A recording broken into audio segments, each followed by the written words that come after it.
They have fallen and sustained injuries from seizures, developing marks of strength that remind them of their journey living with epilepsy. Now, today being International Epilepsy Day with the theme of friendship and inclusion, we bring you stories from great men and women from around the world living with epilepsy. Their message being, what doesn't kill you makes you stronger. Thank you for joining us. My name is Aida Munzatsi, and Health Nuggets starts now.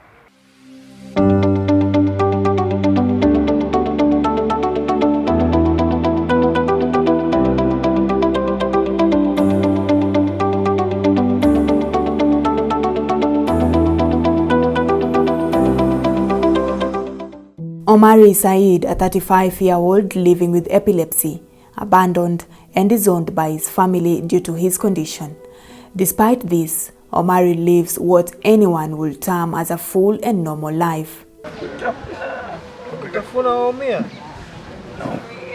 Friedrich Nietzsche, a German philosopher, said, "What doesn't kill you makes you stronger."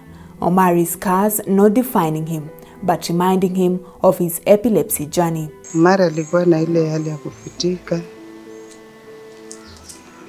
majeraha tele kwa uso. Epilepsy is a neurological disorder in which brain activity becomes abnormal, causing seizures or periods of unusual behavior, sometimes loss of awareness. Omari is a true definition of hope and resilience. When life was bound to give him 1,000 reasons to cry, he found 1,000,000 reasons to smile again. Alikataliwa na wakwao, walikuwa hawamjui. Ndio maana alipokuja hapa akapata na msaada wa kusaidiwa na polepole. Alikuwa na mamake hapa, lakini mamake naye akaga dunia. Sasa akabaki peke yake. Sasa akawa hana msaidizi wa kumsaidia isipokuwa mimi ndio nilipoingia hapa ndio niko namsaidia. Kufikia saa hii nashukuru Mungu anaendelea vizuri. Kaunda Zuya, his caregiver, has stood by him. This indicating clearly the support that people living with epilepsy need. Omari anahitaji wa karibu. Yaani tuwe karibu naye sana, tusimwache peke yake. Tuende kumsaidia. Omari has sustained injuries from seizures he got under no supervision. His scars are a reminder to each of these episodes. Instead of them being painful memories, the scars are a source of strength. For Omari, these scars do not represent the number of times he might have fallen, almost losing his life, but the depth of his resilience and strength to fight on. Wala mama piki. Wana kazi. Epilepsy is a condition associated with many myths and misconceptions, spoken and spread every day, which can be stigmatizing to people like Omari living with epilepsy and their families. Many say that epilepsy is a curse, it's contagious, and that people living with epilepsy can't live a full normal life. Omari, with the help of his caregivers, has risen above the myths, considering they live in Malindi, one of the coastal regions where such beliefs have shaped their understanding of epilepsy. Lakini saa hii anafanya kazi zake za mikono. Namuona hata mimi nashukuru kwa sababu bila nafanya, sasa mimi nasikia kufurahika. Kifafa kiko na tiba. Kuna tiba juu ya kifafa ambacho unaweza pata daktari na akakupima, akaona pale ambapo kimefika, kwa sababu kiko na stages. Na tena kifafa kiko na hali nyingi, huja kwa hali nyingi. Sikuanguka tu na kufitika. Kuna kifafa chengine unaweza kuwa umekaa na ukasikia kama kwamba ile akili imechanganyikiwa. Kile nacho unaweza kupata kifafa kama kile. Si mwisho, wana kifafa si mwisho. Wala si kufa. Kabisa.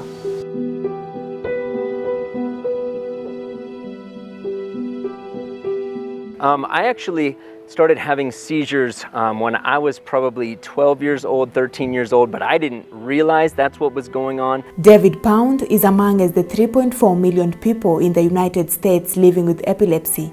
It was until 12 years of age when he started having seizures. However, he did not realize that epilepsy was the cause of the seizures until later on in life. People would talk to me and I didn't understand what they were saying at the time, but I didn't know it was a seizure. I thought it was like a panic attack or something like that, and I didn't say anything to anybody because I didn't know that it was a seizure. Later on, I learned it was what's called a partial complex seizure, and so only part of your brain is being affected. It's really the neurons in your brain are firing, and so only part of my brain was being affected. And so if you were speaking to me right now and that was happening, I wouldn't be able to understand what you were saying, and it would look like I'm like just kind of staring and kind of funny. With epilepsy, every case is different. David says through medication, he has been able to control his seizures. However, he remembers vividly his last epilepsy attack just a month ago. And unfortunately, it was less than a month ago that I had my last seizure, and I think I missed it that day or something like that. And usually for me, it's when I'm asleep, when I'm in bed and I'm asleep, and that was the last time that I did. And I don't know if I would have known so well, but usually my wife knows, and usually it will wake her up, and so that was the last time. And it is depressing in the sense that, like, it hasn't happened in a long time, and it's felt like this has been taken care of, and then it feels like there's nothing, you know, you can do for it.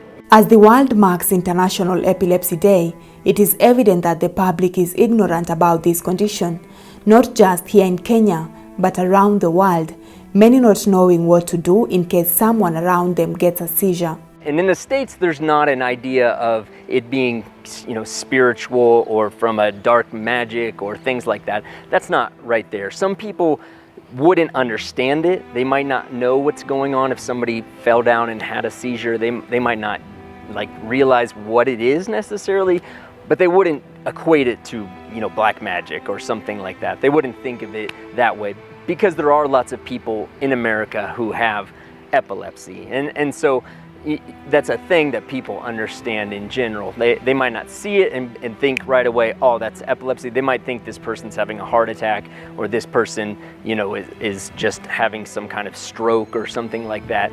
But they wouldn't equate it with that. Unlike many African countries where epilepsy is associated with powers of darkness, David is grateful that throughout his journey, no one has looked down upon him as someone living with epilepsy.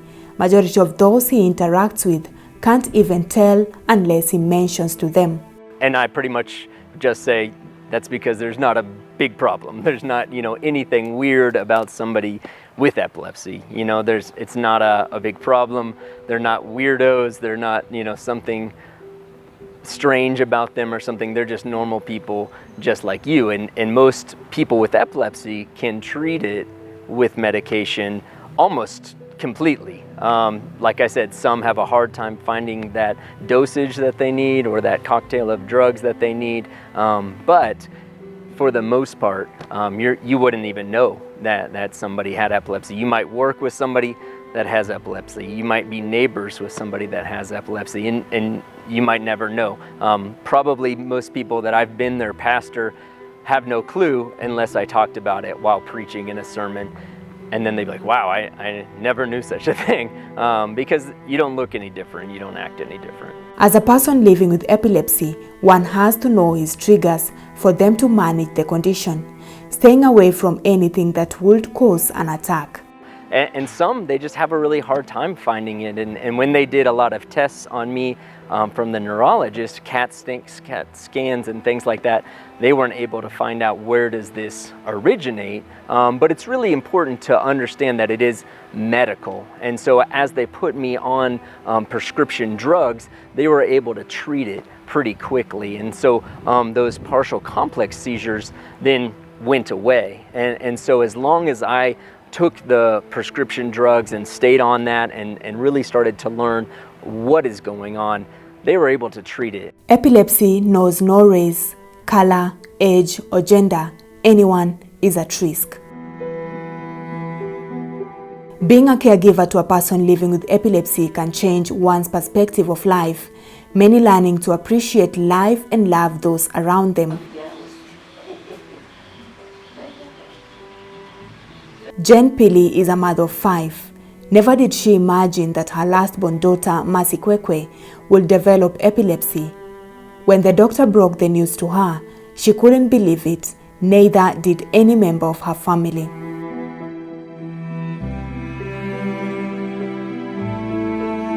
Living in Mazera's Mombasa County, where the condition to many is a curse, the community around them neglected and stigmatized them.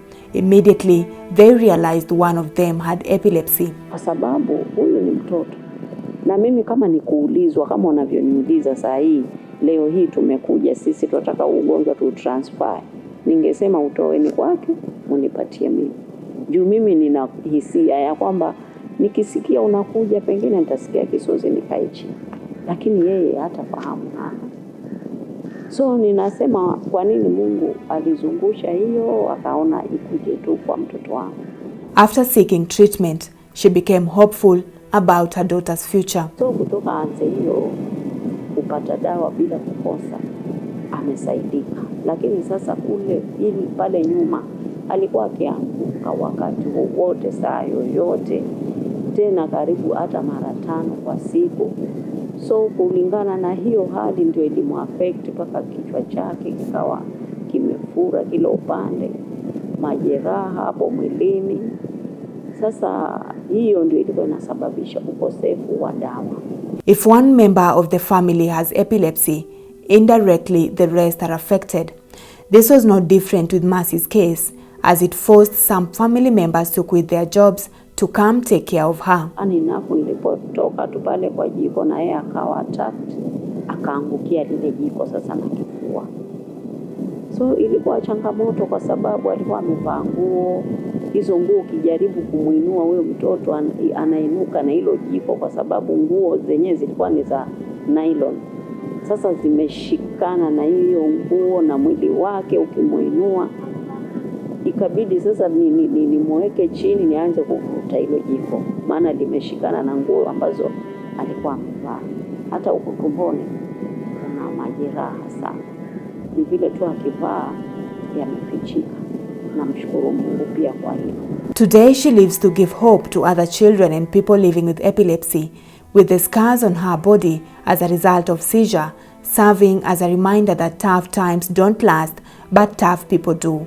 Kwa hivyo mimi ninaamini ya kwamba huu ugonjwa sio mwisho wa Mercy katika maisha yake. The seizure episodes have taught Mama Mercy some virtues of love, being the greatest lessons in this journey of taking care of Mercy. Kwa hivyo hapo kwanza kitu cha kwanza ni upendo, alafu uikubali ile hali, alafu mwambie Mungu basi akupatie. Manake kwa mtu tu hivi kwa akili zake na kwa nguvu zake unachoka. Na ukichoka basi unaweza kufanya lile ambalo si la sawa. Lakini ukiwa na ule upendo, alafu ukimwambia Mungu akusaidie. Na wale wengine walio karibu na wewe pia wakupatie nguvu na support. Basi mnaona hii hali haiwezi kuwalemea ama haiwezi kukulemea wewe ambaye uko karibu na huyo mwathiriwa.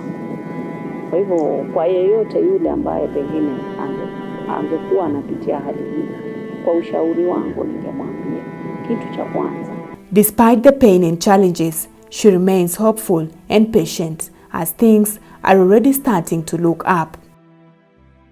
Well, just to inform you that epilepsy is treatable and manageable, and amongst the goals of treatment is to reduce the frequency of seizures. Now, about to share his story is Peter Nyete, who is a counseling psychologist, a trainer and a project coordinator at Amani Counseling Center and Training Institute. Peter, thank you so much for finding time to share your story with us. Thank you and welcome, Aida. Thank you. Now, one of the stories that you've always shared, or the stories that I've heard of you, is that when you tell people that you have epilepsy, no one believes that you do. Why is that? Epilepsy is mainly associated with some visible signs like scars, because people always get convulsions and they hurt themselves. So people are always looking for a certain sign to show that this person has epilepsy. But for me, ideally, there's nothing much when you look at me that you can see. So people tend to believe that I don't have, or I'm just playing games. Well, I've just said that the goals of treatment is to reduce seizures. So when was the last time you had a seizure? Last time I had a seizure was in 2012. I remember it was due to a lot of stress related to schoolwork and also my office work. So recently you haven't experienced any? All that time I've never had any seizure, and I'm really thankful to God and also the measures I've taken just to be able to ensure none comes about. So what are some of these measures? I think for me it's about being able to learn about my epilepsy. When does it, do convulsions come? What trigger these convulsions? So that now I can be able to manage these triggers so that none comes about. And also just being positive about all this issue. You know, it's not about the end of life with epilepsy. You can have epilepsy but lead a normal life as long as you have that positive outlook, not focusing so much on the heart and also not focusing about what will happen when I get a seizure, and life can continue very well. Give us a story or your story of maybe seeking for employment. The first time I sought employment, in fact I had trained in the hospitality industry, and it was really tough just being able to go and share with anybody that I have epilepsy, because I could already imagine the stigmatization that will come with it. So I used to hide that. But there's one hotel I worked in, a famous hotel in Nyeri, and one day I got a seizure while I was on duty.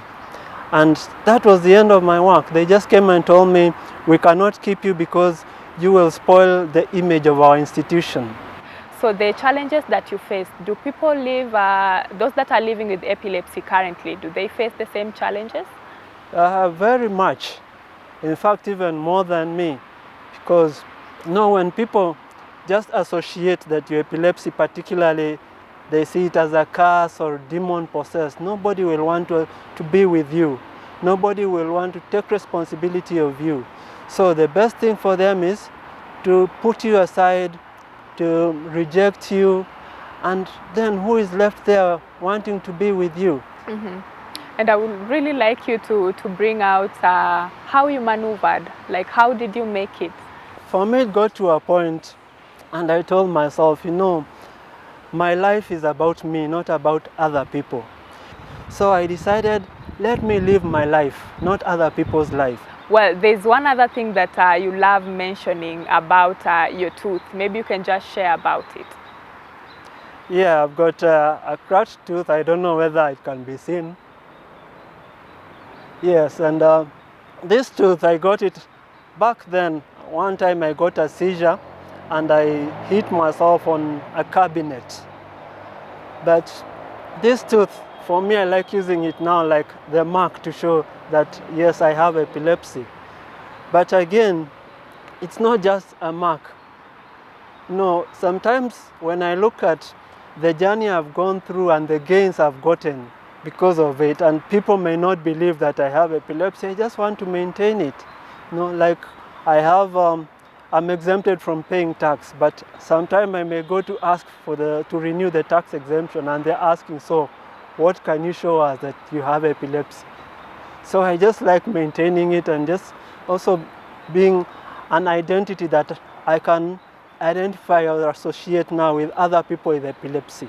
So are you still under medication? Are you under treatment or? So I still take medication to manage, but the goodness also with epilepsy is as you go many years without seizures, the medication can be reduced and eventually even withdrawn. So as the world marks International Epilepsy Day, what's your word? For me, I feel it's a very good venture just marking this day, you know, recognizing that there are people who are living with epilepsy and having challenges.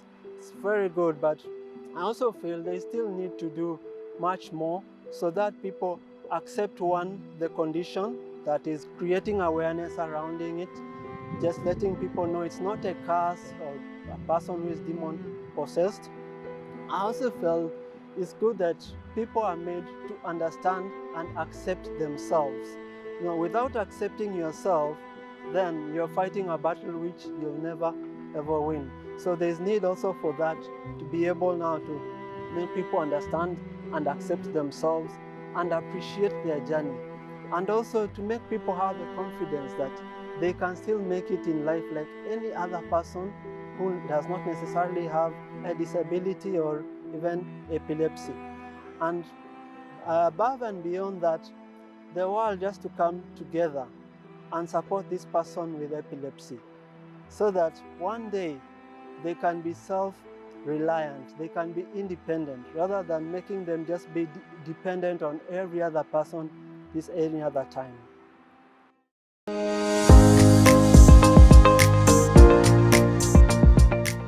We talked through these things. He said he knew someone in school who had epilepsy, and people didn't want to be around him then, and he had seizures, but people didn't understand it. Maybe they don't want to use the same utensils because then they think, I'm going to get that disease from them if I ever use the same spoon that they did, or you know, if this person falls down, they're going to bite my hand and then they won't let go, or just these funny, you know, ideas that people have. But the first thing is for any of those people to really get, it's not from witchcraft. It's not from, you know, your parents did something wrong and so now you're being cursed or something like that. So to understand it is a medical disease or disorder, however you want to look at that. And so be encouraged.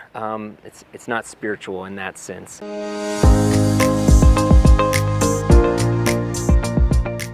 I hope that you've been motivated.